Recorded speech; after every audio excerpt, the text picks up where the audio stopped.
Welcome into the best in paranormal podcasting. This is Darkness Radio. I'm your host, Tim Dennis. Let me tell you about today's show, folks. We're going to go a little bit back in time and then bring it all the way to the future. We're going to go back and then forth with our guest today, Richard P. Jackson. If you guys remember back to the days of Coast to Coast AM, you may remember Richard from those days. Richard is not only a life wellness coach, a psychic medium, a motivational speaker, and a specialist in solving spiritual anomalies. He's also an exorcist. He's worked with everybody from Ed and Lorraine Warren to Bishop McKenna to people in their homes with spiritual issues. He's an internationally known and elite expert in spiritual matters and healing. He also heals people, by the way, as well. We've got a lot to talk about today in a short amount of time to do it. He served as a teacher, practitioner, and consultant for actually over 3 decades now. I'm only going to estimate. I'll get the exact time from him when we bring him in. I'm going to guess here. Let me guess here. 37, 38 years. But, well, I bet you I'm short on that. His mission is... Year and a half off, but you're darn close. I'm pretty good on that? 40 years plus or minus. Okay, good. His mission is to share knowledge, compassion, and alternatives to life's challenges, to shed light on what is hidden in darkness. I like that, by the way. And innuendo and dogma is the basis of his work. Let's bring him in now for the first time to Darkness on the Edge of Town Paranormal Radio Show. Ladies and gentlemen, here is the legendary Richard P. Jackson. How you doing, Mr. Jackson? Very well. Good to be here with you, Tim, on this day. Very nice. Your light went out, so now you're in shadow. It looks kind of ominous, which is kind of cool if you're watching on video, which is kind of cool. So it's okay. A little bit better. No, but it's okay. It looks like you've done something wrong, or you work for Area 51, which is kind of cool. We'll take it for right now. It'll come back. It comes in and out, so that's okay. Okay. I want to, you know what? I want to start out slow for people who may be unfamiliar, because we do have some younger people who listen to the show. Oh, there you are. There you are. You showed up there. So let's go to the very beginning of when you first had a spiritual encounter, because I know the story, but maybe a lot of people don't. The very first time you heard a spirit or had a spiritual encounter happened when?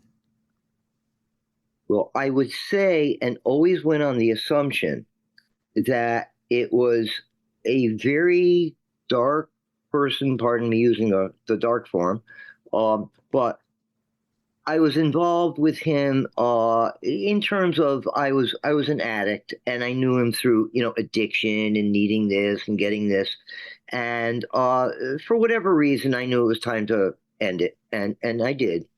And I needed to change my location, not to hide on anybody, but I just needed a new start with my daughter. And a friend of mine said, I have a farmhouse, and I just bought it. I'm not doing anything for a year. And, if you're looking for anything in a year, I'm open to selling it. I said, I'm interested in both. It was an old friend of mine since childhood. Well, I went into that house, and he chuckled at the way the painter and plumber never came back for their tools or for the money he owed them. He had to literally pursue them. They were all frightened. And to me, it was in the old, hippie spirit. I'm a kind of a 60s, 70s person as I developed into adulthood. And to me, it was like, oh, cool. Well, it wasn't cool. When I walked over the door for my first month there, I was carrying my first box of things, and there were a couple guys who were finishing the tile work in the downstairs bathroom. Beautiful old farmhouse dating back a lot of years, which doesn't mean it's haunted, but I love that feeling. Yeah. And next thing I know, it sounded like 3 telephone poles were bang, bang, bang. The whole house shook on its foundation. Later on, I realized that that's often those 3 knocks when people get, many of my clients have told me this, somebody knocked 3 times on the door hard. We opened the door, no one there. We have a big front yard. There's not a car, there's no one in sight. I said, well, it might be an anomaly, but it might be that a spirit was trying to leave you a message that they want to come in. And I would leave it at that. But that's exactly what it is. We actually need to invite a spirit in for it to have the ability to really come in and wreak havoc unless we do something or someone else does something to give them that permission. In the old spirit of like the vampire stories, etc., which I'm chuckling with, there is some truth in that. Yeah, You have to be invited. You know, you bring up an interesting point. We're gonna delve into this a little bit too later in the program. A lot of people say when they have something malevolent in their house, well, it's here and I don't know why. I don't know why I'm being picked on. But then they don't tend to look inward as to why something may be in their home and why they're being picked on. What? I guess we can kind of get to this before we get to the next question here, Richard. And that's this. Why is it I'm the victim and I'm never the aggressor as to the problem? Well, you are. And people are. They just don't want to see it that way. Now, you said something interesting. You know what? Let's get to this part because this has been burning in my head all day long because I like I told you on the phone, I like to study up on the people I have on the program. Mm-hmm. One of the things that you said is that people invited in. Mm-hmm. Right? Mm-hmm. Even if now I'm going to give you a scenario here and you tell me how this is invited in. Family purchases a new home. They move in and there's stuff moving around in the home. They hear knocks, they hear voices. They might even hear, "Get out." Mm-hmm. How did I invite this in other than I just purchased this home? Because when you purchased the home, you inherited the grounds, the driveway, the kitchen, the basement, the roof, and whatever spirits were there. And that's just something that they were there before you. It might be people who lived in the house. It might be that before the people sold their house, their 13-year-old, twins happened to have some friends over and they decided to play with the Ouija board. And they played with the Ouija board. Nothing happened, but you're getting answered as to what they did maybe 6 or 12 months before. Sometimes somebody might resemble somebody who perhaps was the daughter in a family that died of an illness at a young age, and in walks a girl who looks like her cousin or like a sister, and it triggers something. I could make a list, and the list really can get lengthy, actually. Okay. Any number of reasons for that to happen. It might also be people trying to say, "Hey, there's some new people here. Maybe you could notice us. We don't know what's going on. Would somebody please tell us what's going on?" And they're trying to make a lot of noise. And most of the time, it's not done in a way to scare people. It's just that people get frightened when all of a sudden they hear scratching or bangs on the wall or coming from inside a wall, because we're not used to that. And frankly, I'm still startled when I hear that, because it's like, what's that? But it might just be people saying, "We need help." And that was actually what happened in that first house. It was a family in that farmhouse that largely died in a very cold winter when there was a cholera and typhoid epidemic that year. Historically, I found that to be true somewhere around 1701, 1702 in Orange, Connecticut. And this family didn't know what to do with the bodies because the ground was too frozen to bury anybody. So they wrapped them in blankets and brought them upstairs, and the whole family passed. And somehow their spirits stayed together because they wanted to be together. And the last remaining 5 acres in this farmhouse was all they had. And I guess there was activity, and that's why these mechanics were very frightened, because they didn't expect things to be happening, and they were happening very blatantly.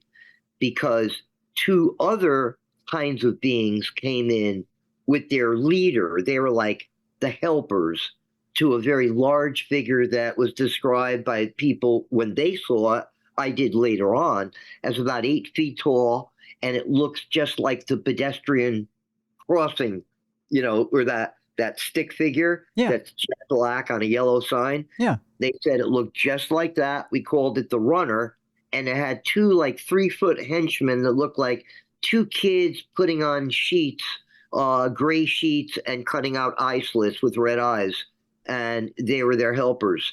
And these people recognized something in me that I had not yet discovered, that I was in fact a medium, a priest, a psychic, and also a physical medium. And so they saw a different energy around me, figuring I'm there to help them. And it was war from day one. It was war. When you aren't aware that you have these abilities and they want to go to war, how do you go to war when you have these abilities and you don't know how to control them? By trying to get a hold of anybody and anyone who might. So I called rabbis, ministers, and priests. Some I knew, some I didn't.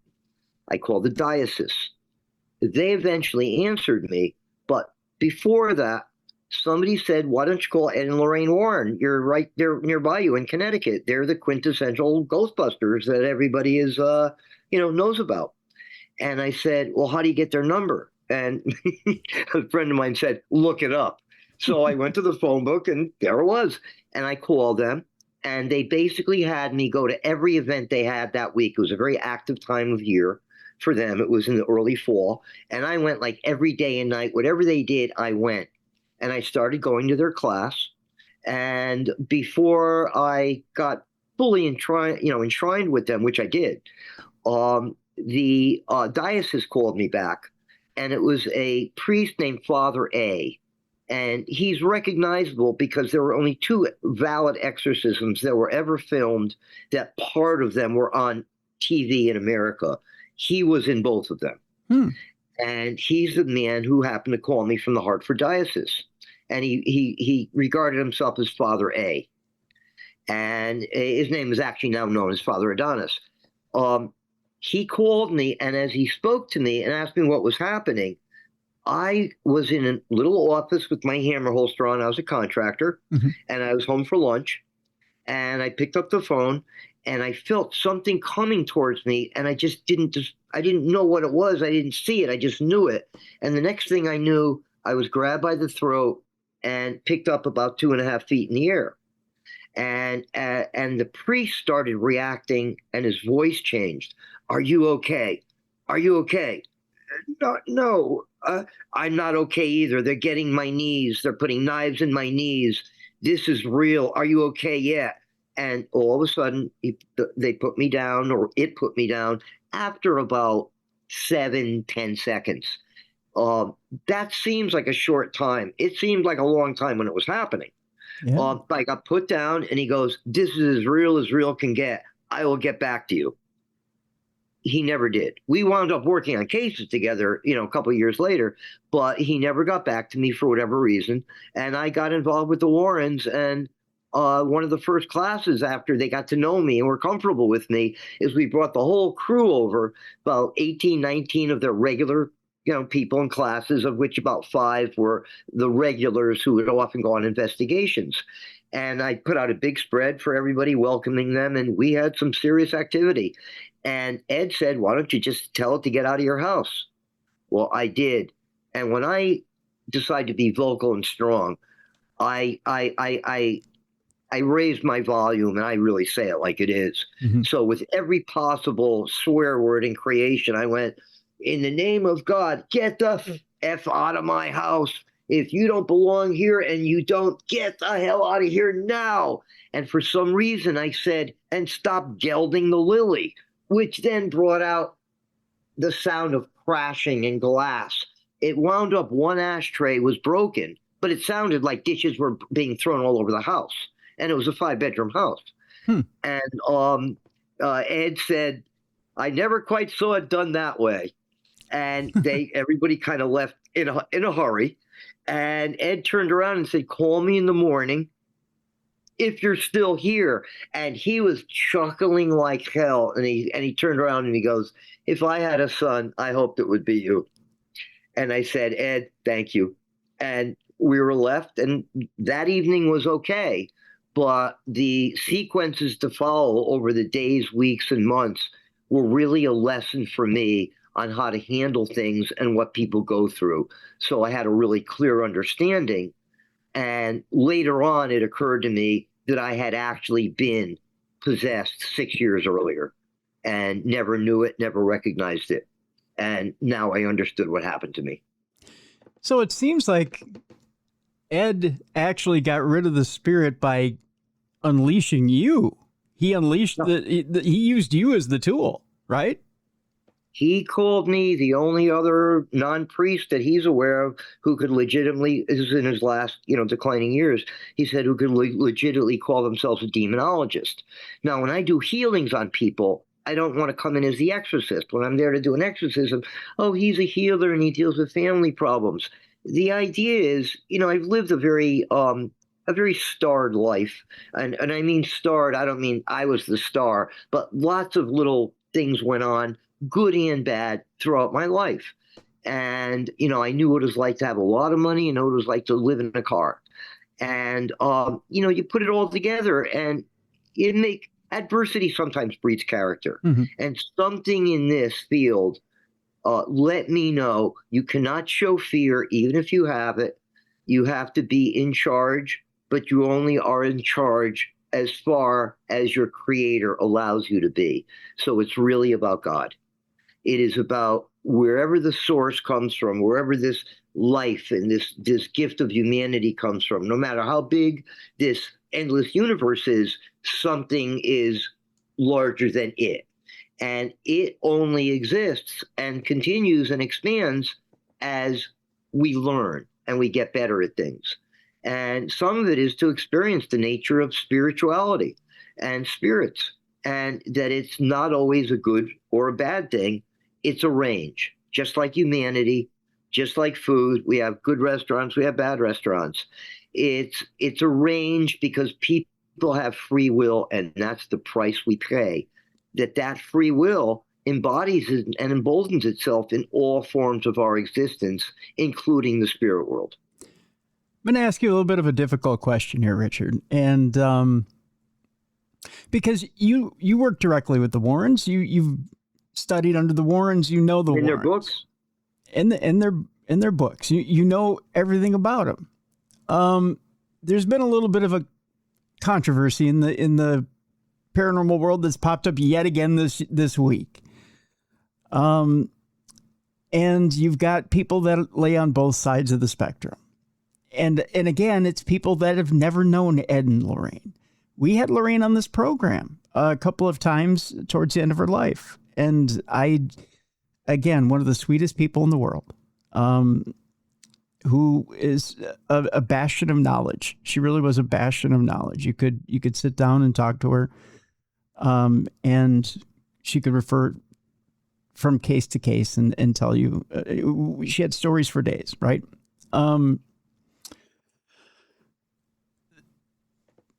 It pains me to even ask you this question, so I'm stalling a little bit, but I'm just going to come out with it here, Richard. Okay. There was a podcast basically that came out. A good friend of mine, Jason Hawes, came out with a podcast basically that questioned whether some of what Ed and Lorraine did was legit. And that has been out there. That school has been out there for years. I want you to address it for a moment because you've been out there with them. You've been under the learning tree, so to speak. You've seen them at work. And sometimes there was a lot of jealousy there, by the way, because I became obviously teacher's pet. So when people, and sometimes nobody would find out, but when Ed would say, Rich, get over here, we got to run up to Litchfield. And it happened to be a case that was, when I met him on TV, these were the people that appeared with him. And it was a lady named Pat Reading, who's now passed. She had 22 exorcisms. The 22nd worked. And she had a little wooden cross with a small little metal Jesus that happened to be in her living room. This thing was bleeding. and it was real blood. I watched it. I collected it in a jar, and there's a whole other story on what happened and what happened in that little film canister that I put the drops of blood in to take to a lab. Was a whole other story of how evil worked to try to get me to stop this work or get really disgusted with it and leave it just by what it became. And then I was stopped for a traffic violation that I didn't actually do anything. Mm-hmm. It's its own story. I'm going to leave it there. Sure. But I can tell you, they went on very legitimate cases. I was on one case with Ed that was, to me, one of the most horrific things imaginable, which was the retired one of the state medical examiners, and Ed and I were in a room with a woman who was being attacked by an entity, which the movie The Entity addresses, which was made in cooperation with Thelma Moss, who ran the School of Parapsychology in UCLA, who was one of the other people I called, but she was on the decline and she passed soon after we formed a bond. But, you know, she had a great life. She did a lot of wonderful work. But I was aware that there was this rare spirit that would sometimes simply attack for no reason. And it wouldn't attack like by pushing you around. It was sexual. Jeez. And sometimes people would have scratches around their public parts. Sometimes they'd have dreams, but sometimes it would go all the way. They'd be held down and raped. Even if people were in the room, it didn't matter. And if it was a man, it was usually a woman. If it was a woman, it was usually a man who wasn't really a man, because what was attacking them has no gender. And there are angels that are not good, which is why I always address to people, just don't ask for angels indiscriminately, because you're just saying, hey, I need somebody to watch my house. Well, if you get a pack of thieves, you definitely asked the wrong thing to the wrong people. You needed to go to somebody. I need somebody trustworthy who can give me references to watch my house. You know, you have to conditionalize things or you get what you get. Right. And the interesting thing here is that I made the connection, and I presented on the first show I did with George Noory, actually, and it was I believe it was 20 years ago, a little over 20 years ago, and in it I mentioned that most people who actually come under demonic possession, who didn't anything to ask for it, are usually going to be women who were sexually abused as children. Wow. Why are they punished twice? Well, you can't look at it as punishment. Sometimes lightning strikes and it wasn't trying to get at us. We just happened to be walking where the lightning happened to strike. Just sometimes, you know, the old S happens sometimes. Sometimes That's the way it goes. But there's also a reason. And when that person grows up, even if they don't think anything negative about God, certainly, and they're more inclined to be either somewhat religious, if not religious, but that doesn't leave the fact that they know that sometimes when you're really in trouble, God might not be there for you that second. So there's that little moment, that gap, and it creates something, as it's explained to me. I believe I saw it on one person, but that was only one person, so I have no control. I am a scientist, so I, you know, by trade, so I by profession rather, and so I, you know, what do I do with that? But it seemed like part of her aura was missing around her neck area, and the places that spirits enter the human body are only two. It's going to be our solar plexus or our throat. They can't come in any other way. They can grab something, but that is where they can enter our auric energy pattern more easily. And when it's genuine, I always ask people, what hurts your stomach or your throat? And they go, how the heck did you know? Well, and I said, kind of, it's uncommon knowledge, but it's known. Okay. That's where they would be bothering you, because I know your case is absolutely legitimate. Wow. the fact that you say there's that moment that God is not there, or God is, there's just that moment that maybe not only is it the person who's had the assault, maybe has that little lack of faith, and that God is not there. There's that little miss. That is absolutely frightening, Richard. Mm-hmm. So to me, keep in mind, I was raised a good Catholic boy. I was an altar boy. I was always told that God was perfect, that he's always there. Why would he not be there? Because we don't understand the whole plan yet. So in giving ourselves a little more humility, I mean, we can give ourselves some dignity too, but we need a little more humility, is we don't have the whole story. We could feel victimized, but think of the guy who maybe got killed. He was a gunner, but he saved hundreds of lives. He was a cook, but he took a gun. I'm actually talking about a particular guy in Pearl Harbor. Okay. He was a chef. He was a black guy, and guys then, they worked in the kitchen. But he was still trained, basic training, and he took a naval gun and shot down 7 Zeros and probably saved lives in a ship. Why was he punished for what he did? Well, that's if you assume that he has one life and he's gone and it was taken from him. Well, you know what? Even there's animals that live to protect the herd. And we know now that most religions believe that we don't just come out of thin air, our spirits. We come from somewhere, we have our lifetime experience, and then we move on elsewhere. And so part of his training was exactly that. So we don't really see the whole picture. He wasn't punished.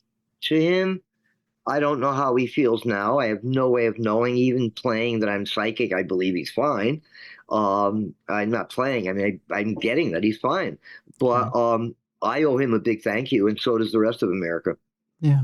As all the other people who died, if they didn't die for the politics of this country, they died for their brothers and sisters. A lot of nurses and women died too. We fight for them. We fight for the guy next to us, the gal next to us, the kids in front of us. We fight it all. I just did something in Europe jointly with another person that had to do with the undead. And I didn't speak to the Holocaust, the Germans, the Americans, the British. I spoke to everybody who is still stuck in World War II. Mm-hmm. And it worked because our lives were hell for about a month. Who exactly can you say who you spoke to? When you say you spoke to everybody in World War II. Yeah, it was planned. So we planned it for a year. We announced it in prayer, and it was a friend of mine. I refer to him as Andre the Cop. He happens to be a policeman at one of the universities in Connecticut. Mm-hmm. And he was a client, became a good friend of mine, his family, his kids, his wife, young family. And I was going to go to Poland with him, but I was stricken with pancreatic cancer, so I couldn't make it. Okay. So we did it from a distance. He went there, and we did it on FaceTime. And he got permission to be alone because they're very strict about what you do there. And he went to where the ovens were and another spot where the gate was. And we announced German soldiers of Russia, civilians, certainly you Jewish people, gypsies, Slavs, intellectuals, all of you. You can go home now. Because people are walking around in a daze feeling like, well, I can walk around more freely now. Maybe I could find my son or my wife. I've been looking for days. No, you've been doing this for 80 years. You just don't know it. Jeez. Because time is different. And according to what I was told, even by somebody else who did not know what I was doing, said, you just helped 1 million people get over the other end. Well, that didn't go well. Both of us caught a lot of flack for it. Yeah, but no good deed goes unpunished. But why let 1 million people wander for 80 years? That's torture. But to them, it wasn't. They were just, we got to get out of here. And we helped them get out. Yeah. And by me moving into a haunted house and being virtually attacked, it led to me in this work. I never got into this work because I wanted it. I was a general contractor. If you're at all like a rock and roller generation, which I think you are, we're both ends Yeah. of it a little bit. Yeah. There's a place in New Haven that's become very famous nationally called Toad's Place. Mm-hmm. I built it. I didn't own it. I was Mm-hmm. the general contractor, and I changed it from a steakhouse, and then I made it bigger, and then somebody else renovated it like 5 other times. But yeah, we all do things based on who we are, and I started doing really well in the field of a specialty builder. I dealt with problems that were too big for the little guy and too small for the big guys, and I found my niche. But then this work found me, and I couldn't leave it. I couldn't let it go. Ed, at that time, said, let's take cameras and recorders and try to get pictures. We're not sure if we can really get spiritual pictures, but I knew a lady who got orbs. He called them sprites. Yeah. And I took a camera, and sometimes I wouldn't get anything in 3 rolls. Other times I have these magnificent shots that I keep saving for God knows why. I'm going to be putting them up on my websites in the next several months. Mm-hmm. But some of them are what prayer looks like when you ask for it, what healing might look like. Like 2 shots of me, one I'm meditating and I'm not moving, and the other one was before I meditated. And the only difference is this blue light all around my body when I started praying and meditating. I have ones that leave nothing to the imagination. They're like graphic pieces of art where little tiny beings looking ugly and mean come together in the hundreds to create a picture of another being.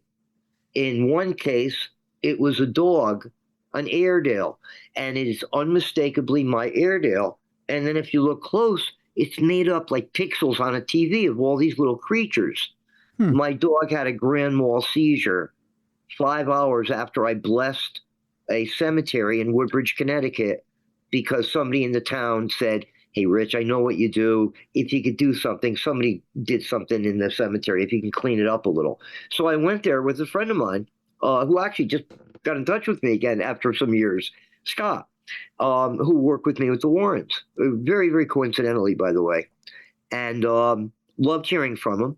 But in so doing, I took a picture of Scott as we were leaving, but the dog was much bigger than Scott. It was the face of an Airedale, maybe 15 feet by like 7 feet high. Wow. And yet, if you look at it, it's an absolute minute detail.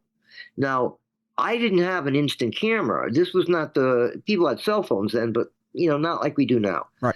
So I used a regular boob camera, so I'd have my film developed. My dog died the next morning at 7 a.m. And I had a shot of Valium for him sitting there for 7 years. But my back was so bad that day, I took this shot because I also had a prescription. Yeah. If I had it, the dog might have been with me for many more years. I don't know. Mm-hmm. You have to go through some heartbreak sometimes. Yeah. And they'll get you where you live.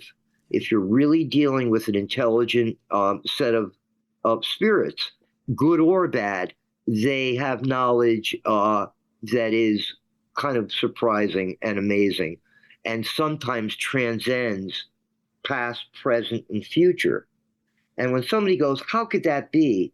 I'd say, well, next time you're outside and you see a star, that star, it might be beautiful. You might say with your wife or your husband, wow, we're under a beautiful star. Isn't that gorgeous? Yeah, but that star has died 6 billion years ago. We're just getting the light from it now. So past, present, future, all mix. Very true. Very true.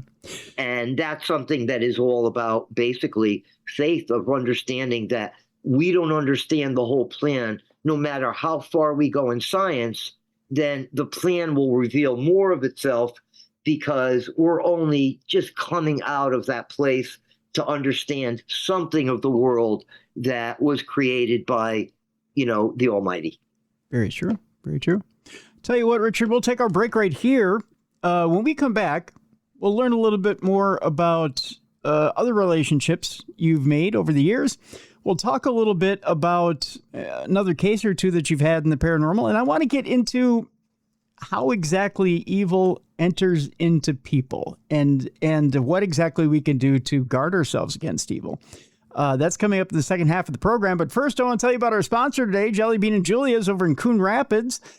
Jelly Bean and Julia's, the specials for the rest of the week, including today, include for today, happy hour, 25% off all appetizers, excluding their appetizer sampler, half price off all single pour well drinks, half price off their Mick Golden Light and Coors Light taps, and half price off domestic cans and bottles. Tomorrow, folks, it's one of the top 5, and I guarantee you this, one of the top 5 meals you'll ever have in your life, the smoked prime rib dinner. We're talking 12 and 16-ounce cuts.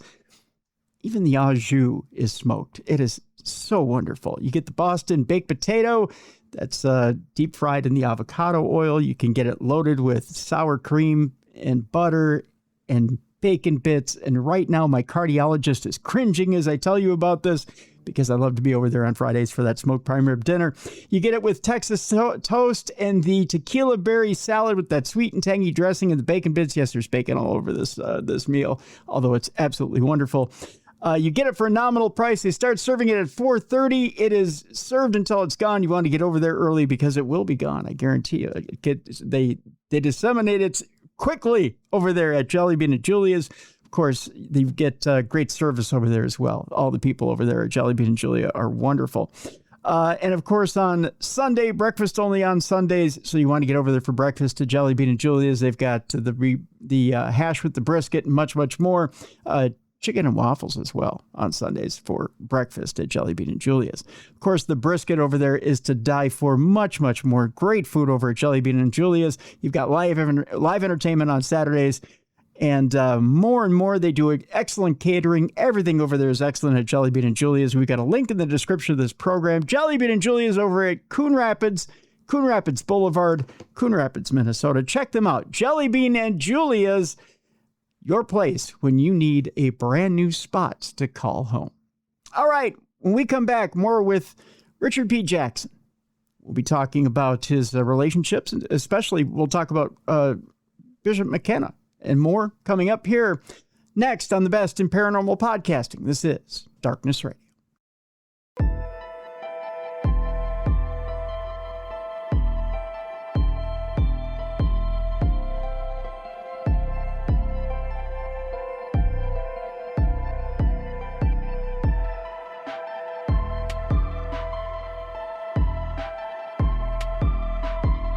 Welcome back to the Best in Paranormal Podcasting. This is Darkness Radio. I'm your host, Tim Dennis. My guest, Richard P. Jackson. And we're talking all things supernatural today. We're talking a lot about Richard's background. We're talking about things over the years. Everything from his relationships in the paranormal, from the Warrens to Bishop McKenna. Might even get into Art Bell a little bit. I might want to ask a few questions about art. I'm naturally curious. I'm a radio guy. I got to tell you, Having worked at Coast to Coast AM in the latter years, I know some of the newer people over there, but I never did get to meet Art, so I may get to know him through Richard today. Richard, I do want to ask you about Bishop McKenna and how you got to know Bishop McKenna, that first meeting with him. How did you run across Bishop McKenna? I wasn't with them for, maybe 5 weeks, 4 weeks. And Ed mentioned, we're going to Saturday, if you come over, we won't be there. We're going to help Bishop McKenna do an exorcism. I go, what do you mean? And he goes, well, we usually have a couple people there, especially if it's one of our cases, where we make sure that the person who's being exorcised in the church is safe and is not going to break free and attack the bishop or anything like that. And to me, this was still like, okay. So I joined them. And I spent a day with him. It was like 2.5 hours, but it was still like a day. And I saw him as, I guess, the exorcist in the movie The Exorcist. Mm-hmm. And I was convinced he was a thin guy, but he gave a tall appearance. He was probably like 5'11", 6 feet or so. So comes to pass about 2 months later, I had been given the honor of taking care of the 3 cases that they were on when they went to England. And Ed asked me to take care of the Hartford case and 2 others. One was in East Haven, one was in their town. And I said, you have enough faith in me? He goes, you'll know what to do. I'm putting it in your hands. You know what to do. And one of these in Hartford, I wasn't getting a call back from the diocese. And it wound up that this was a very vicious case. And a pregnant lady got pushed down and already lost her twins. And 7.5 months is really rough. And it continued. So I asked the bishop to please, would you mind? I don't know if you remember me. He goes, oh, Richard, of course I remember you. Yeah. And I said, can I drive you? Can I help you? He goes, no. I do my rosaries. I drive. Just give me the address and I'll be there at 12 noon, which he was. And it was also the place where I actually got my first really legitimate psychic photo of this big purple blob in a doorway was it. But we came in. I went over, I opened the door for him, and then I'm wondering, why is he on the ground?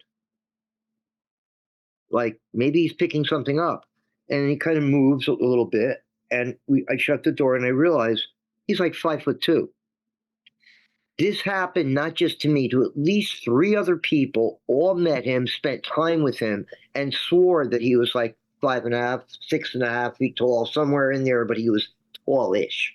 Everyone had that impression, which was to me is very remarkable, because everyone was convinced that when they saw them the second time, they went, what?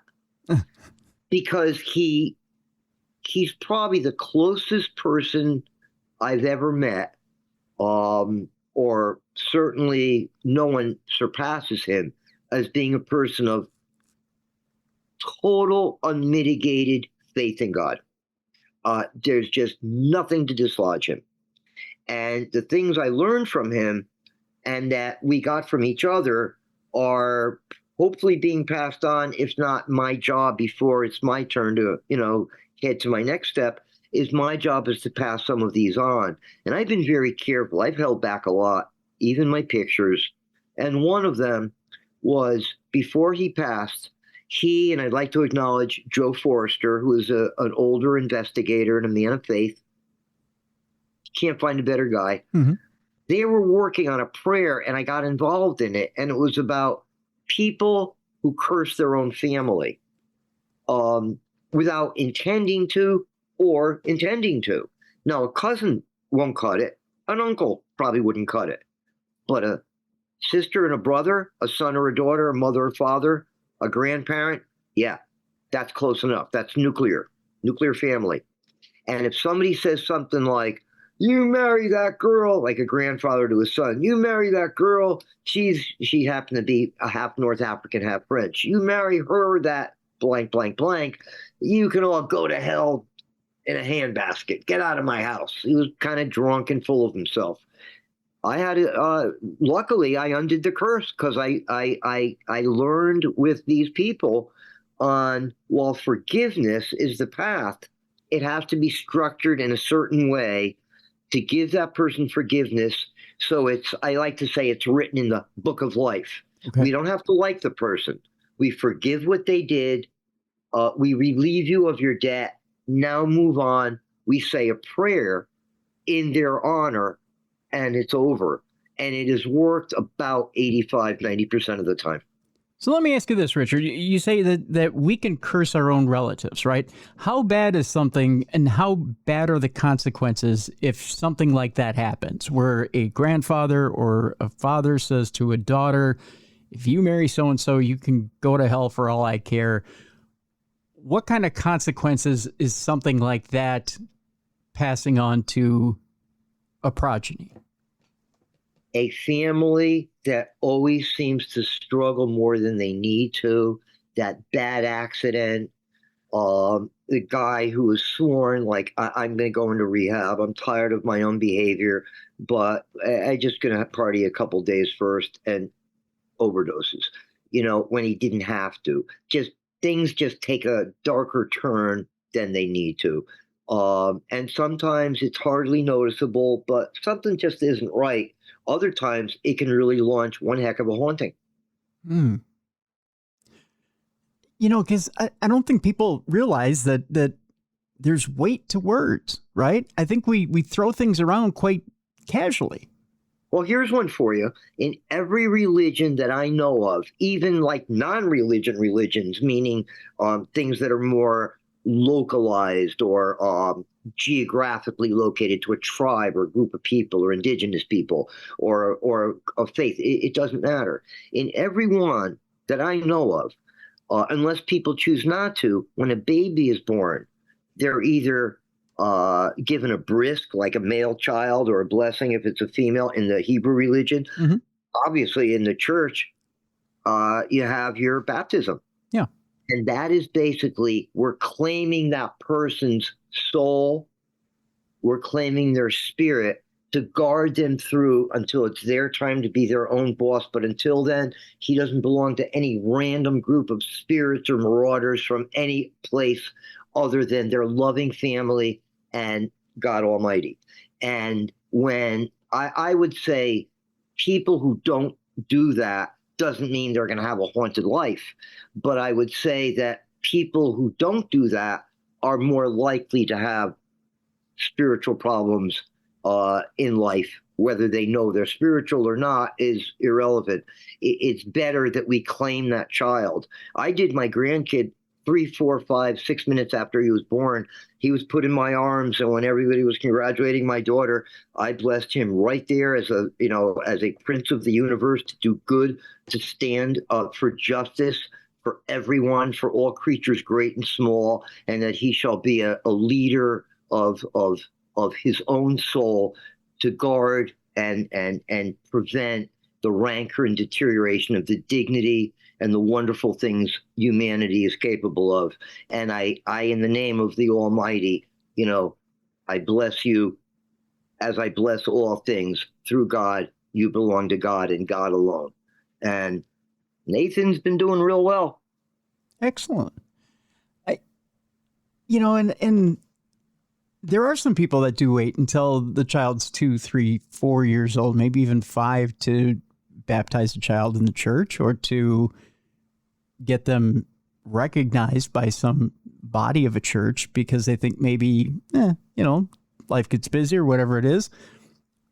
Does that put that child's immortal soul in danger? Probably not, but I would say sooner's always better than later. Okay. So the odds are they'll be fine, but maybe there's a few cases where something eroded something. If a child is still innocent, let's just say they're in the Santa Claus part of their life, just like any religion, Muslim, anything, okay. Even people who are not of great faith, doesn't matter. If they're still in that innocent period, they're kind of not, they're not punished for it.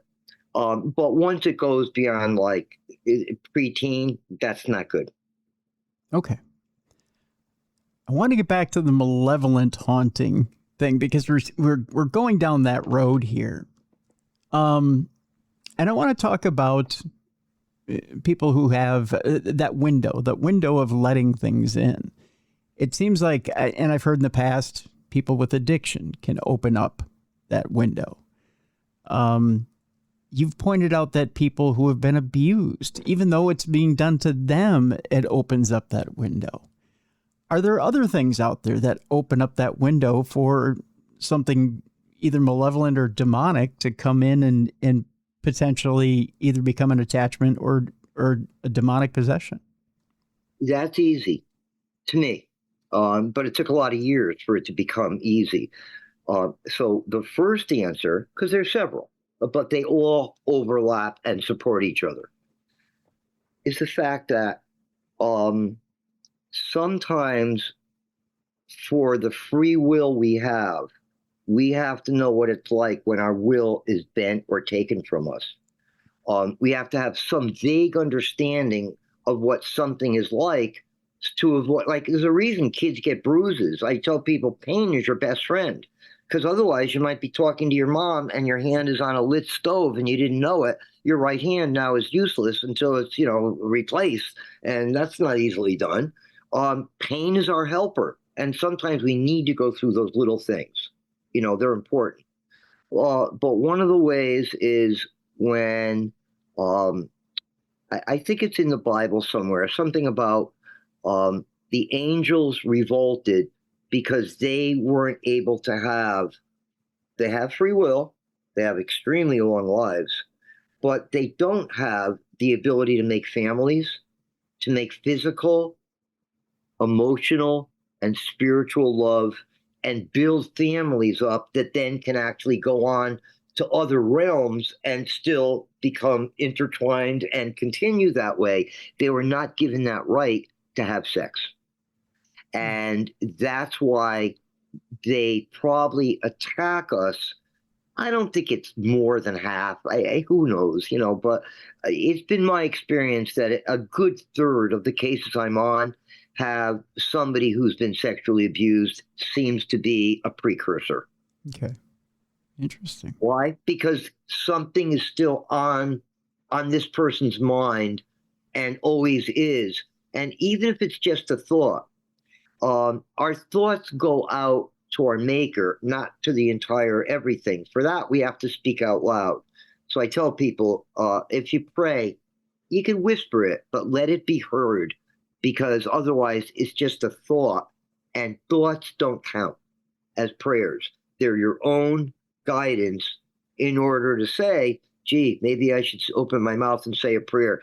God, would you please protect my home, my kids, and my wife while I'm away this weekend? Thank you evermore. Please fill my house with your light. It's done. Sometimes if you have the faith to just say something and ask it and thank and walk away, it's given more freely and easily because it's given in absolute faith. We don't have to do a jig and turn upside down. We just have to speak from our heart. But we have to say it. And one of the things that nothing says it, like when something is abused or abusive sexually, it basically does their work for them.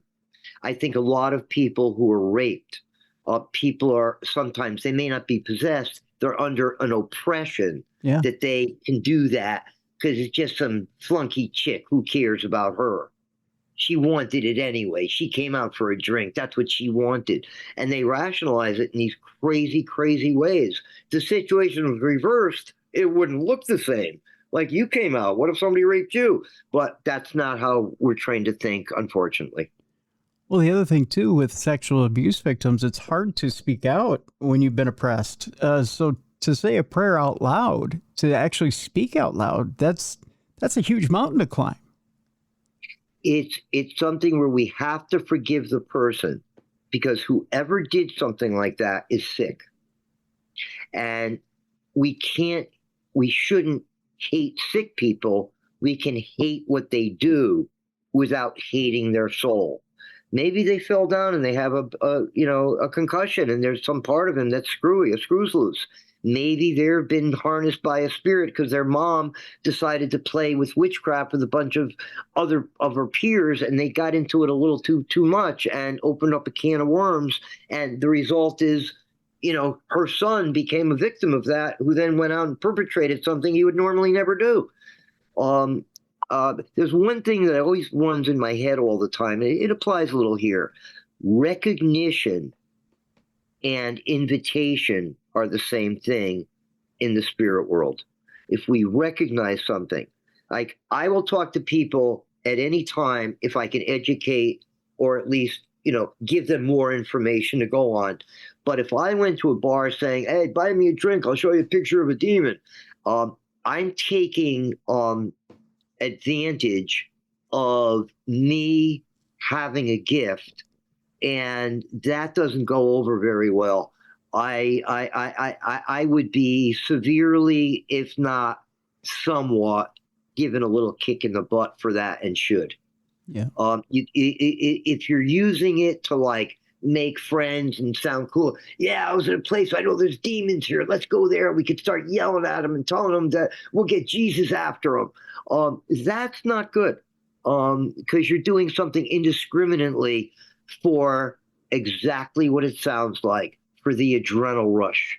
And we do things for the adrenal rush and not for God's love and for a better world. we're going the wrong way, and something's going to let us know you just went the wrong way, and you're going to pay for it. It Very, doesn't mean you will. It just means you're more likely to. very true.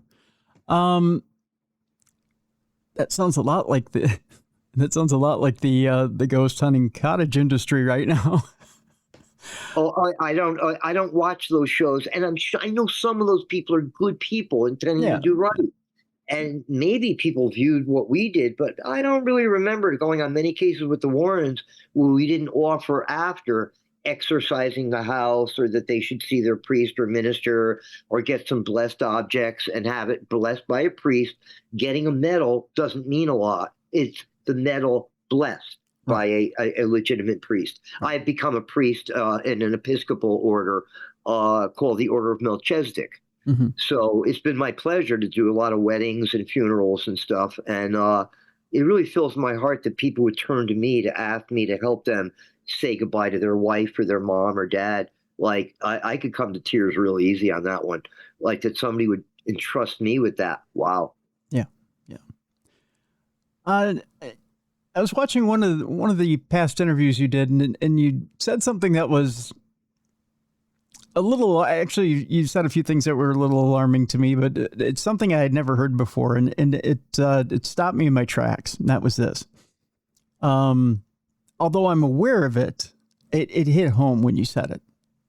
You said that when one does an exorcism, not only does it not only take, but you had said at the time that about 20% of the time it doesn't take, and that it takes some rinsing and repeating in order to get it to stick. In fact, I think you had said one case it took 21 times to get a demon out of a particular person in one case. Yep. And you also said in that particular interview that there is a certain way to pray, that people don't pray properly. Mm-hmm. Can we expound on that for a moment? Can we talk about that? Because it seems like we if we're to maintain, because it's I don't think people understand that when someone comes out and does an exorcism, it's not like changing oil on a car, right? You don't just do the oil change and the car is done. That people need to do their own maintenance afterwards in order to keep the demon out, right?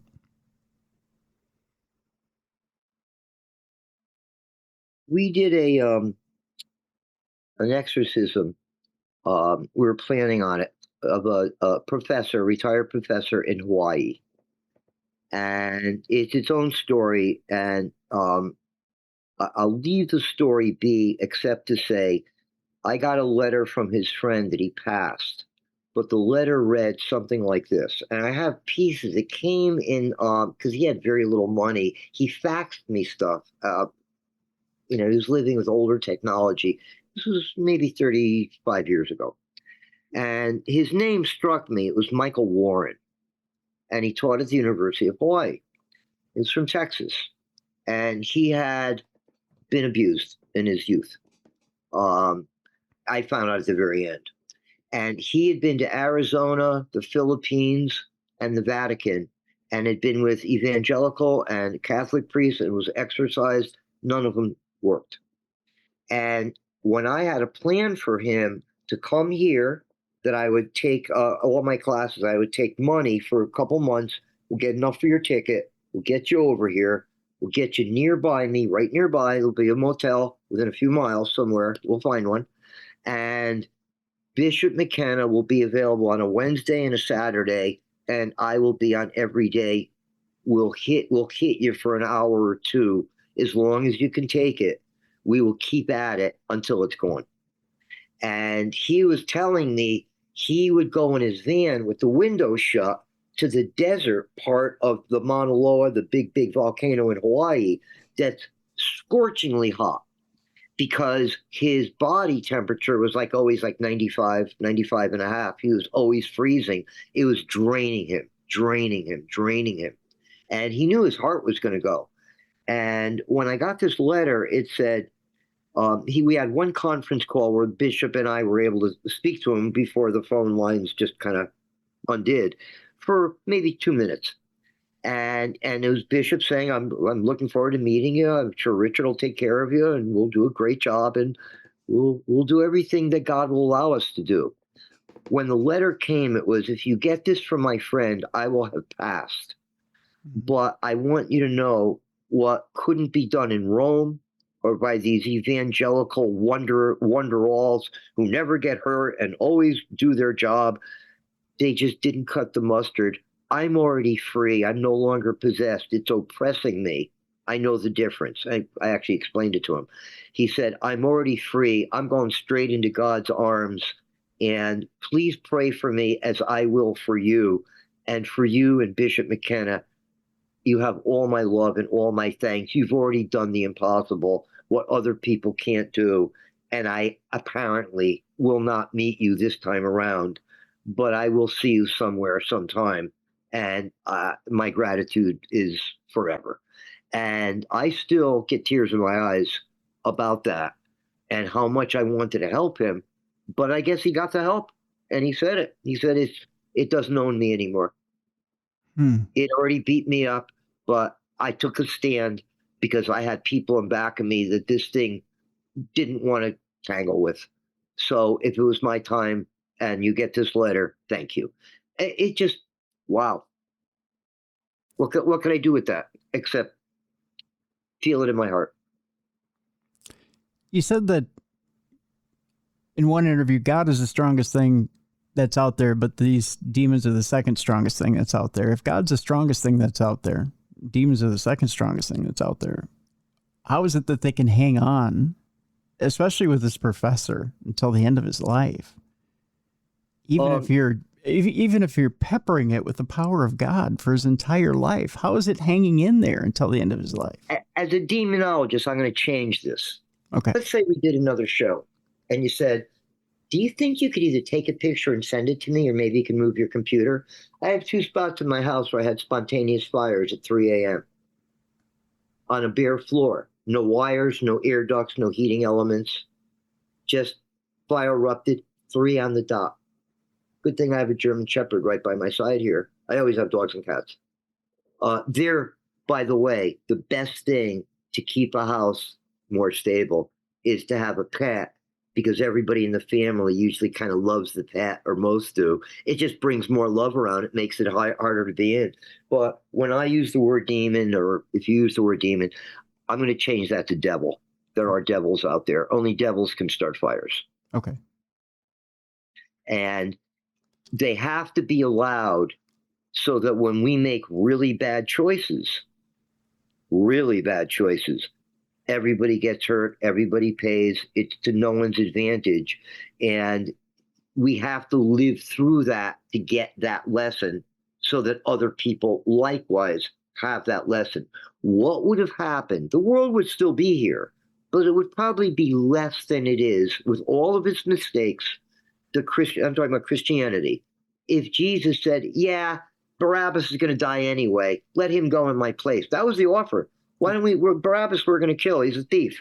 Why don't we just say he's taking your place and just don't talk against Rome anymore. You can go free.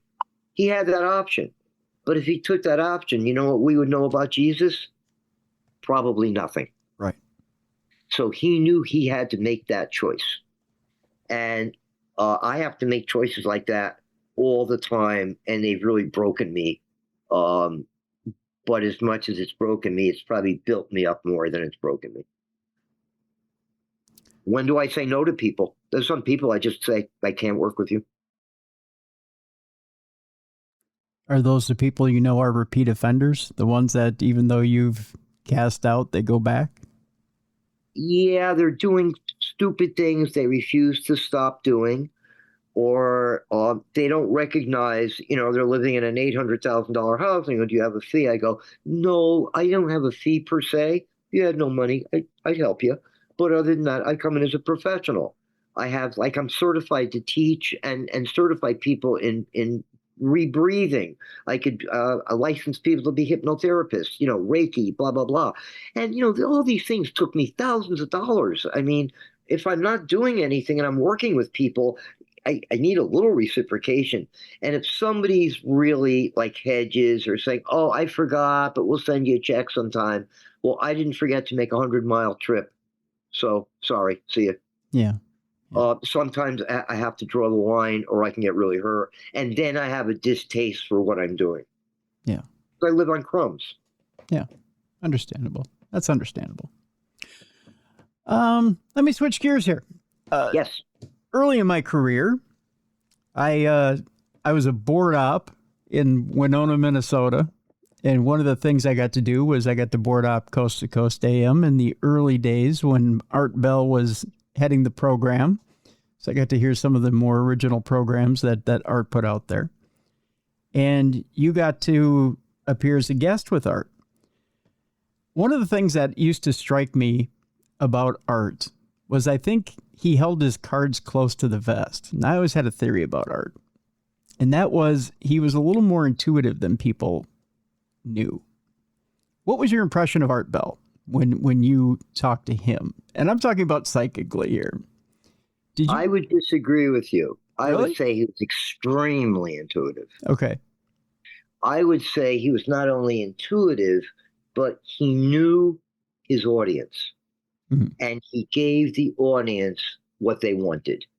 And and he did so on the highest of level without losing them. He brought them to a higher standard. Well, consider this. It might be right 9 out of 10 times. How about the other time? He had that, sometimes we have to cross-reference. We have to always say, there's always, what about that 1%? What if you're the 1%? He had he was very enigmatic about understanding that everybody has a perspective. They all can look at the same thing and see it differently. Mm-hmm. And he understood how to play that card without hurting anyone and including everyone. He was very good at that. And I think that you are as well. I have a feeling that that is one of your strengths, is you work with your guests really well. I try to. I try to. I also know Art had a very sly sense of humor too when he was on air. He was so dry that if you're ever in a rainforest, you'd want Art Bell to be there. Your clothes might dry out a little. Yeah. In fact, I always wanted to say to him, I may have sent him something, but it was like, I don't know what British dry humor means, but whatever the heck it means, you have it in spades. Yeah. And I think I actually passed it on to one of his helpers, and I think they told me he had a chuckle over that. Well, that's good. That's good. Very dry. Yeah, he was one of a kind. I know that. I got my fair share of stories from Ian Punnett about Art. But again, I keep those to myself. By the way, you had asked me originally about Ed and Lorraine, the legitimate stuff. When I was with them, did they do some things differently than I would have? Because within a year or so, I very much had my own style. Mm-hmm. But they went along with it. I just knew Lorraine would never let all the things there pass to me. It'll go to family, not me.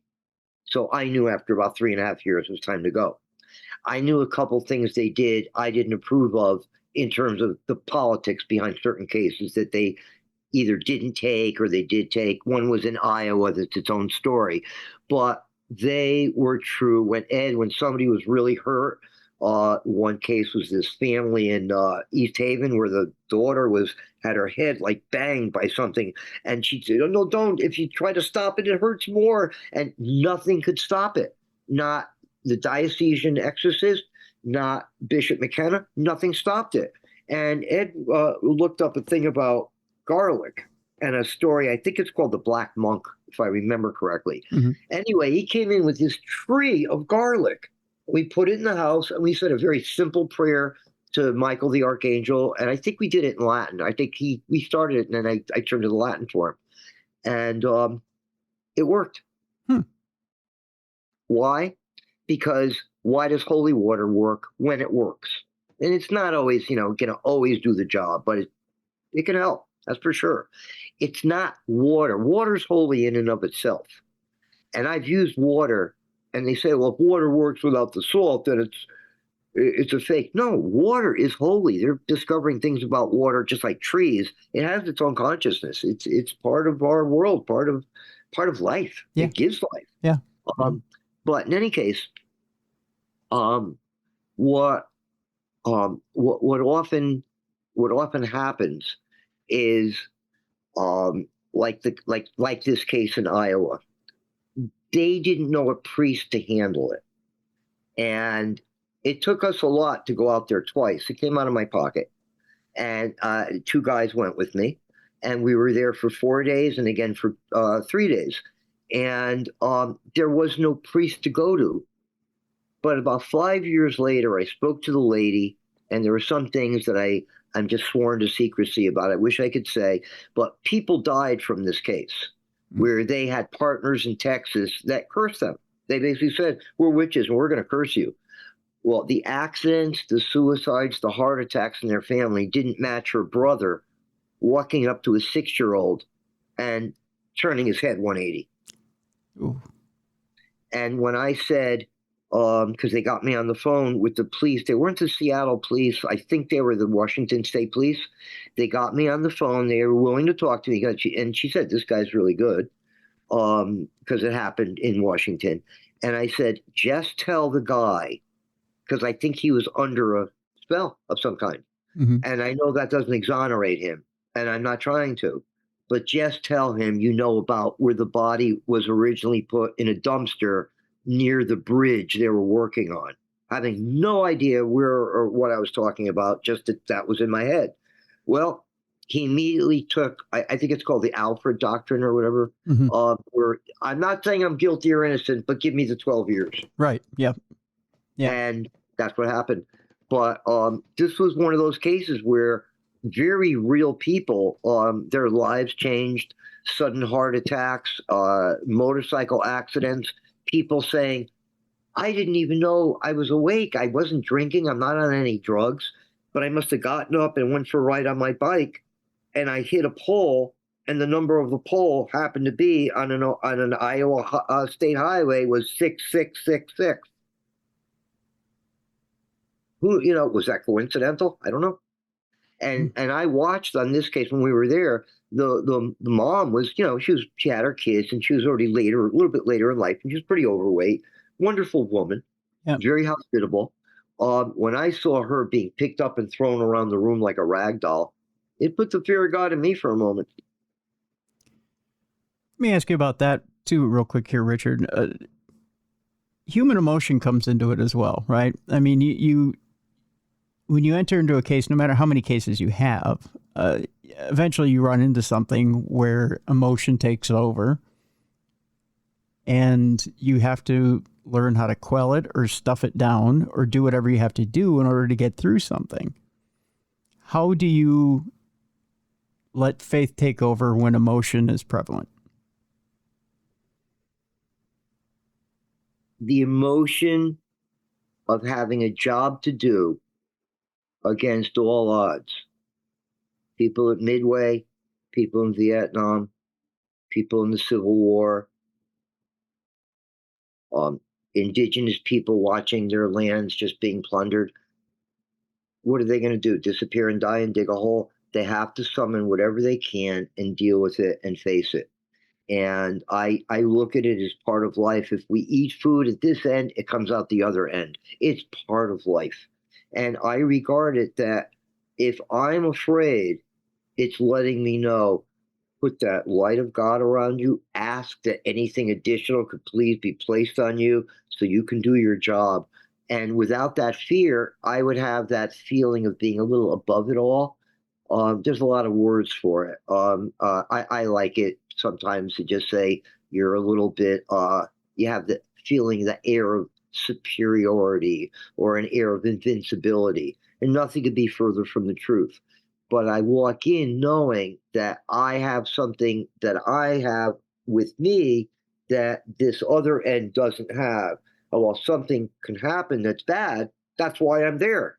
Because I'll get over it, whatever it is. What's it going to be? I'm going to be pushed down. I'm going to get smacked in the face. I'm going to have a near miss or something on the highway. And I've had a couple of those that were much more than near misses. I have to take it because I've also been given. I just got over. I had a 5% chance of getting over my cancer. I beat it. I get more than I give. And I just know that'll always be the case as long as you're true with your heart. I was taught this as a young person, is we all bleed red. All people bleed red. We all have feelings. You have to sum it up. And if you know something is right, you have to stand by what you believe in or what is your worth. What is it? I'm there because they're the kinds of things that somebody went in and did this and left quick because he felt something not good, didn't want to get involved. Because people who often clear these places get it worse than the families. But if I go in and telling people that, I'm going in like asking for a session with a therapist, like, gee, the work I do beats me up and they don't appreciate me. No, I appreciate what I do. That's enough. Yeah. Yeah. I'm there with an enemy of mankind because I believe a lot of things, even today, in today's world, even in this country, are perpetrated to divide people and keep them pitted against each other. And, well, what would stop that? Anything that would take that power away is a good thing, because we're not supposed to always be at each other's throats. You know, it's very rare that we have to fight for a scrap of food to survive. It happens. Yeah. But most of the time, it's spent on people not respecting each other.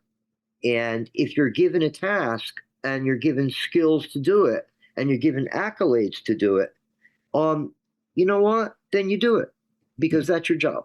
Yeah. It's like being in the army. You don't want a war, but you prepare for war every day because that's your job. Yeah. Yeah. Yeah, you're right. Yeah. Nobody should have to fight over food in this country. I know that much.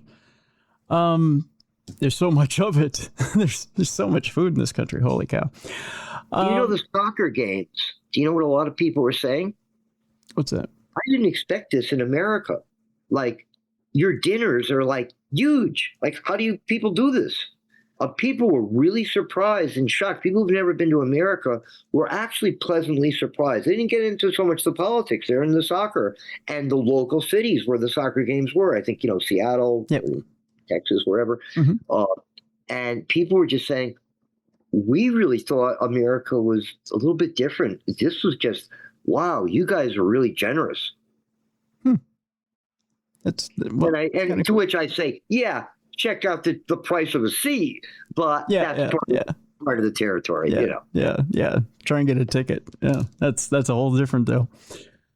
I guess in closing here, Richard, I want to leave people with a little bit of a free gift, and that's this. I'm wondering if you can give people those words when they feel like they're in trouble, the proper words, because we were talking about the proper way to pray. But what are the proper words somebody can use at a time where they feel like they might be in trouble? Maybe they're in spiritual trouble. Maybe they feel like there's something malevolent around them or something trying to get at them. Is there proper words that they can say to keep something out of their aura, something out of their way, so that they can go on with their day and be at peace? Yeah, I would say it would be nothing works like, number one, gratitude, and number two, and it's not in order, number two is actually number one, which is trust. I know that by saying something will be different than if I keep my mouth shut. And that I explain this to a lot of people because a lot of my clients have been non-believers, Muslims, Jewish, Hindu, Buddhist, but I say Christ is a good word. That actually wasn't Jesus's name. It was his nickname, Jesus of the brightest of God's light. So I said, if you want to say the brightest of God's light or Christ's light, see yourself with something coming to you or you're already emanating from you that's making you look like a picture of like a saint or Jesus, where that golden or white glow comes out. And you just say, please give me the energy and strength to do the right thing and to have the faith to do it. Please fill me and cover me with that Christly energy and I am forever grateful. Thank you. And sometimes it's the one thing that will work without words is you see yourself in a Christ light. It is the only armor I have on certain cases. Now, I still go out on cases because of my reputation, but most of what I've done for 12 years is actually therapy from therapists and doctors who can't figure out some things about this family. Like, I know this and I know that, but all of this, there's some stuff that just doesn't make sense. Why don't you have a session with Richard? He spends 2 or 3 hours with you at least. Just save your pennies, give him a call, let Richard, and that's what I've been doing. One therapist alone has given me over 350 cases in 12 years. Wow. And sometimes it's a family curse. Sometimes it's just addiction. Sometimes they need a good, what an affirmation does. Like, I could do hypnotherapy, but then you have to keep it going. Mm-hmm. And there's 2 guys, for example, I'm still working on this family because they have a problem that keeps coming up like once or twice a year.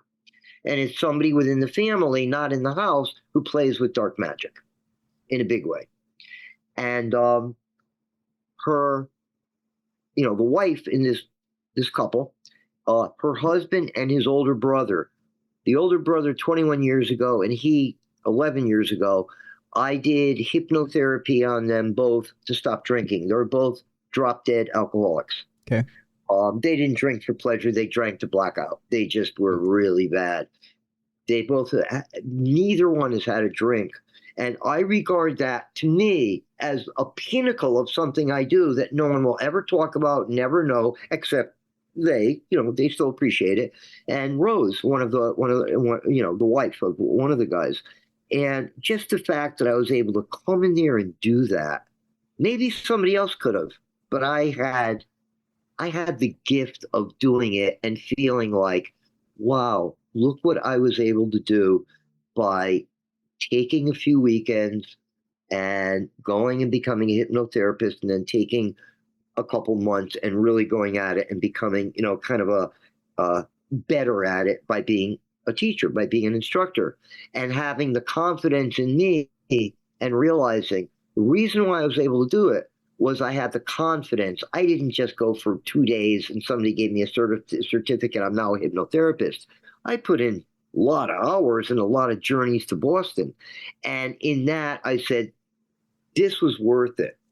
Like, one of those guys could have been on a highway and hit my daughter head on her way to visit her mother. Yeah. Like, who the hell knows? All I know is I feel really good. I did my job. And they feel really good because even on a bad day, they don't drink their day away. That's right. It's gone. That's right. And as an addict, I understand the compulsion and how many times I have been able to help people, and sometimes I haven't been able to, who I knew they had a spirit attached to them, because otherwise they'd be able to stop. They really wanted to stop. But they had spirits who they didn't even regard themselves as dead or alive. They just had a lust for either alcohol or heroin or methamphetamine, and they will stop at nothing. And some had the ability to break somebody down to get them to use. And I had to work to get them to stop as a fellow addict, an ex-addict, or whatever you want to call it. Mm-hmm. But the most important part of that was that in so doing, I had to remove the spirit that was attached to them. So I not only helped the person, but I helped free the spirit too. So I didn't free the spirit till he's beaten up and cast into some cage. They were also in the same boat. They couldn't stop doing what they were doing, but they were also hurting another person, which is violating their free will. And so it was a win-win-win for everybody. I would say 1 out of every 5 to 8 people who are addicts or alcoholics are clearly doing it more for an attached spirit than themselves. Jeez. Wow. About 15%. Wow. But that's out of my, who knows what it is, but I'm sure it's something like that. Yeah. Yeah. It's all very interesting stuff. I tell you what, Richard, we're out of time for today, but we'll have you back again on the show, and we'll do it again. We'll talk more about some of your other cases, and we'll talk about some of the upcoming work as well, because it's you're still going, my friend. And I'd love to tell you about the never came out yet in any of the stories. I mean, most of my stories have not yet come out at all. But a lot of preemie, ones that are just, they're just primed to be spoken of because they work. But I put a new roof on the museum at the Warrens. And what happened to my men and me was something else. Really? We got punished. Well, you know what? Where that doll is. It isn't anymore. That's all been broken up. Yeah. And I think some very bad things are happening with, I guess the son-in-law. I can't believe I'm having a glitch on his name. I've been in his house, but I guess he took over and he was taking the doll to sell it, and he was taking it to a few places where he was doing talks. Yeah. You don't do that to a cursed object. I think he died in a car accident with that doll. And I think that story was hushed. And I think the rights to a lot of the Warrens' work has been spread out. And a lot of it now isn't the Warrens anymore. Well, that's not the Warrens I knew. Yeah, essentially, yeah, you kind of got that right. Yeah, it's essentially the estate has been, well, the rights to the estate has been auctioned off to Elton Castee and his partner Matt Rife, comedian Matt Rife. So they bought the rights to the museum, and they own the property. I'm using air quotes here. But Nesper essentially they still it's kind of like a management agreement type deal. But yeah, they had taken before Elton and Matt came in and purchased the rights to, they had taken Annabelle out on tour, and they had taken some stuff from the museum out on tour, and they were going from place to place to place. And there was some high profile stories about what they considered one of the stories had actually had to do with the fact that they thought Annabelle was responsible for some prisoners getting loose from jail in one city, which a lot of people thought, well, no, it was just coincidence. But some people wanted to attribute it to her. And then it was one of the workers for Nesper that actually, he actually did have a heart attack while they were in another city. And that's when they decided to take Annabelle off the road, but then they put her back on the road on tour to finish the tour, because they had gone from city to city to city with Annabelle. But they did take her off the road while they mourned mourned the death of. And you know what? I'm trying to think of, and again, my apologies, because people are screaming at their listening device right now, going, "I can't believe you don't remember his name off the top of your your head." Keep in mind, one, it's SummerSlam weekend, so I've got wrestling on the brain right now, Richard. Okay. And I'm going to the show. And two, I took gabapentin last night, so for neuropathy. So I got a bit of a short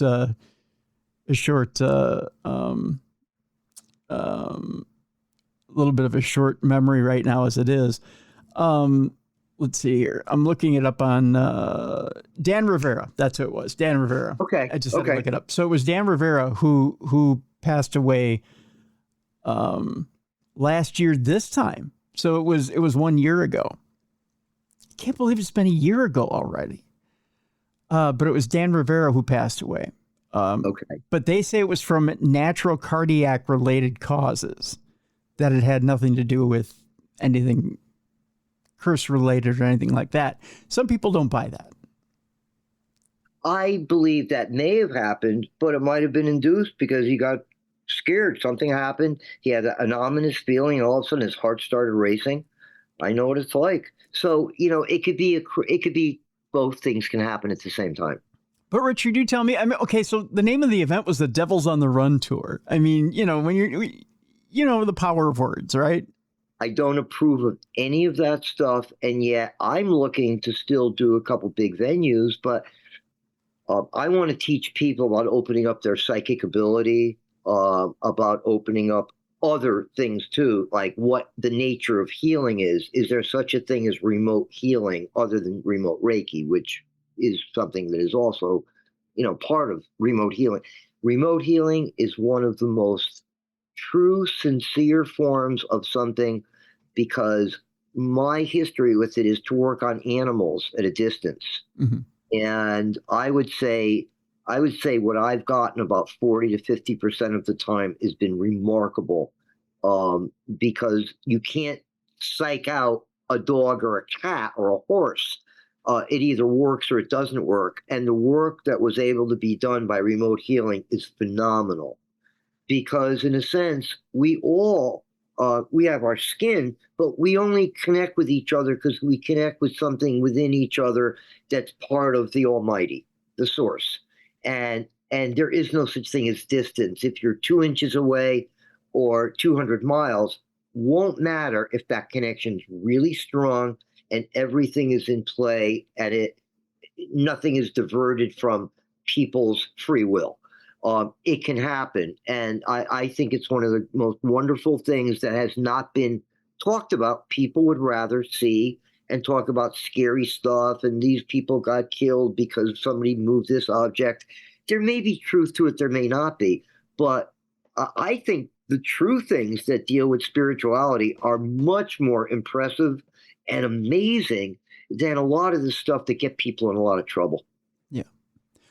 So to give you the idea of what that arrangement is between Nesper and Elton and Matt, what they've done is they've purchased, as they put it,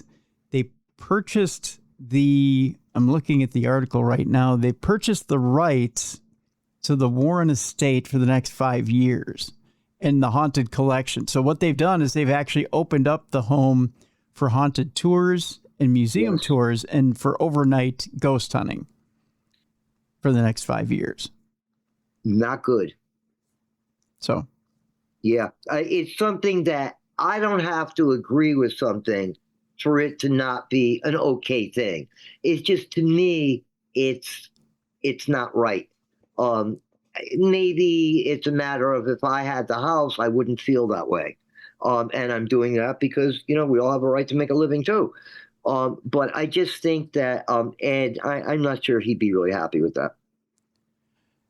If in your opinion, if what do you think Ed and Lorraine, what do you think their wishes would have been for that property after they had passed? What do you think they would have wanted for that property?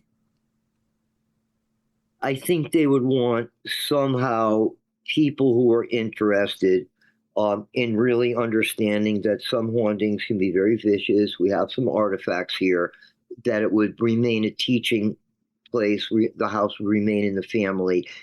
I think they didn't really think what would go on much beyond that, that would fall into the hands, because Ed got sick and he was in a coma for some years. Yeah. And then Lorraine got sick and she was out, and, they weren't at their best. But I don't think they would do it exactly like it's being done. I don't think the people doing it are evil. I just think they don't know what they're dealing with, especially with what objects may remain there.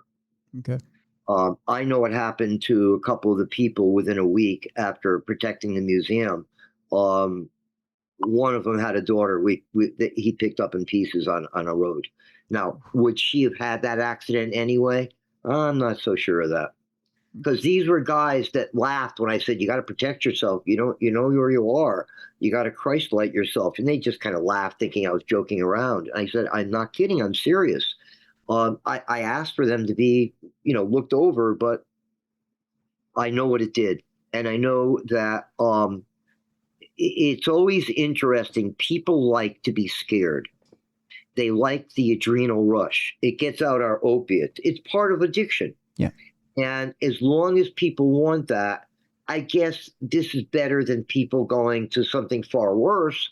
But I just think it's this nebulous thing. Like, would I go on a tour if someone said, gee, I'm going, would you like to come with me? No, because I have too many good memories with me there with Ed and Lorraine. They have a dog run. I built it. They have a beautiful garden with a Chinese tree. That was my gift to them. There's enough of me remaining on the property that I don't want to see it in any way but how my heart remembers. Right. I do have a picture of the Warrens, me, and my daughter.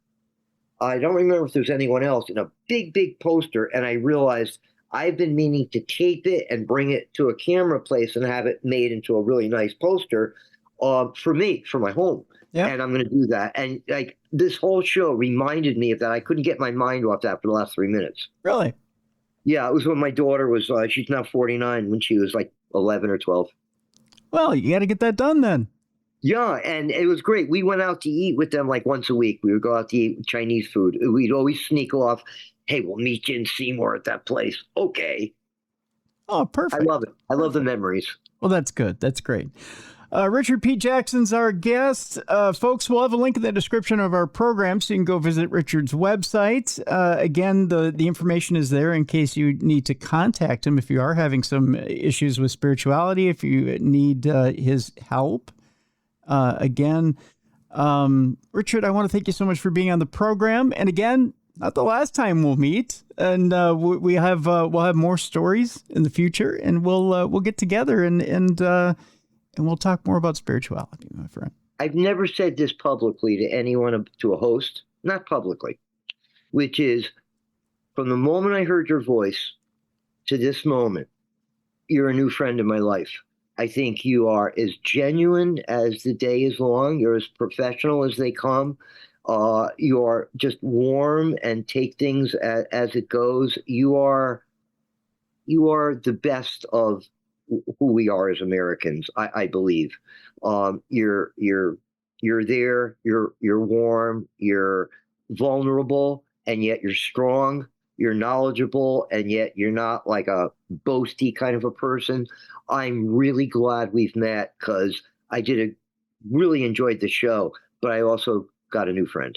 Well, again, the pleasure's all mine, and I'm glad I made a new friend as well. And I don't just say it to reflect and deflect. I truly do mean it.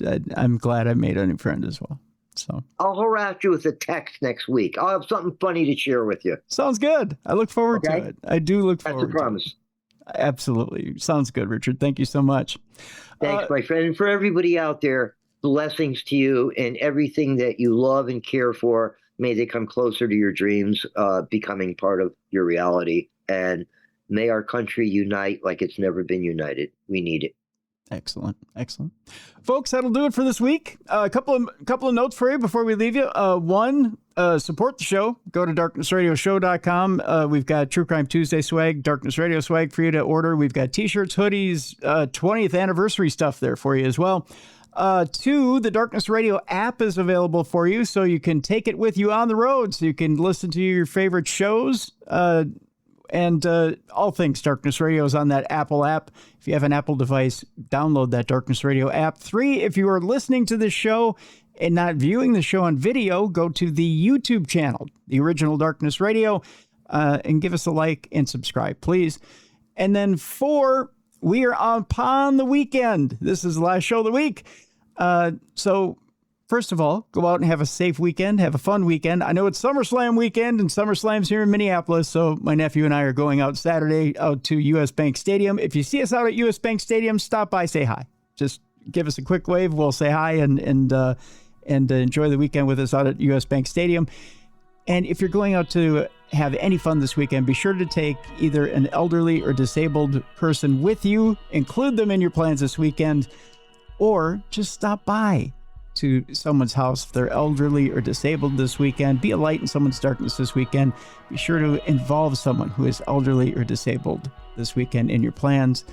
It's going to be a hot one this weekend, folks. It's been hot this entire week, and our elderly and disabled members of our community need our love, support, and help as well. Again, be a light in someone's darkness. A message from your friends here at Darkness Radio. All right, for Mally Fox, for Jessica Freeberg for Beer City Bruiser and for Travis Thorpe. I'm Tim Dennis. We'll see you next week for the best in paranormal podcasting. This is Darkness Radio.